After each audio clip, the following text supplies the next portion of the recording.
So I'm stood right next to my secondary school playing fields, where I remember fondly one summer holiday playing football with my friends every day of the summer holiday in this field.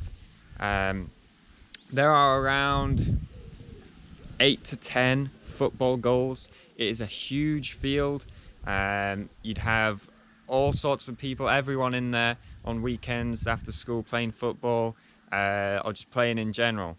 And in the past few years, there has been this huge fence that goes around the whole school ground, and basically you can't go in and play football at any time at all. So I'm going to put a map on the screen and you should be able to see the field, and there is a housing estate to the right, and because Google Maps is a few years old, I'll highlight the areas now, but these areas also are now housing estates. So you've got this huge field in the middle of all these houses with 10 football goals in that kids aren't allowed to go in. So the main reason the fences have gone up is for the obvious, health and safety, protect the kids from people and terrorists, whatever. And I'd understand that if we were in like a big city, whatever.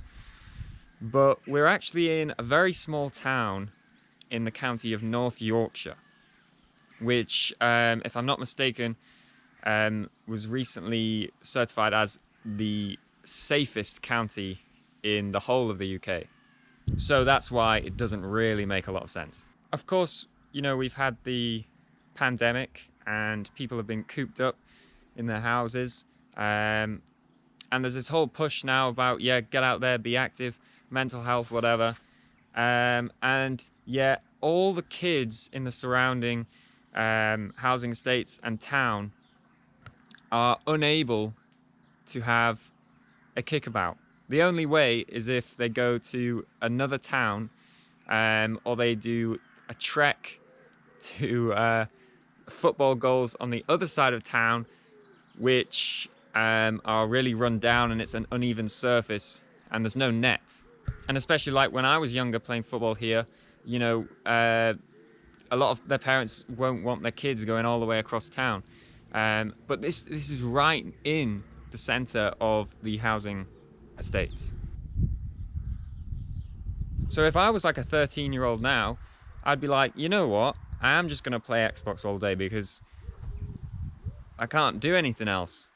And I think when these fences first came up, there was an issue with, even the local football team had to go and play in another town. So it's just completely, it's just outrageous, isn't it?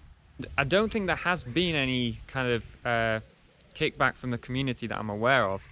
But I think the bottom line is that the school need to do something for the kids after school, more after school clubs, or open at the weekend or whatever. Because if they don't, it's like, it's like they don't care.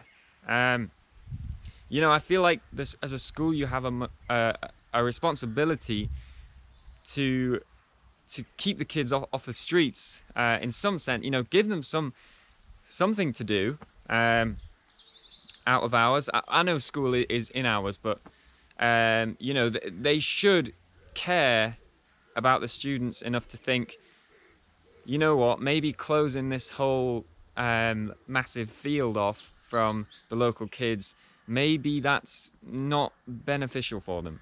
And like I said before, it's the safest county in the UK. Get the fields open, mate. And especially now in these COVID times, the kids will be turning up and they'll all have face masks on, temperature checks, single file queues, everyone stay away from each other, big oppressive fences.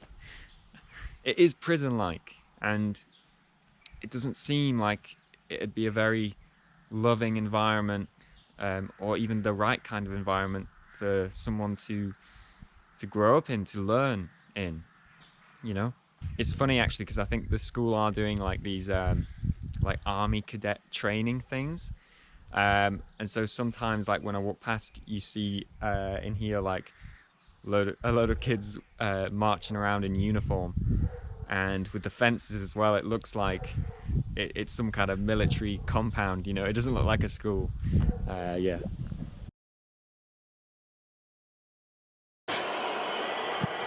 And he doesn't! Of pure drama and theatre.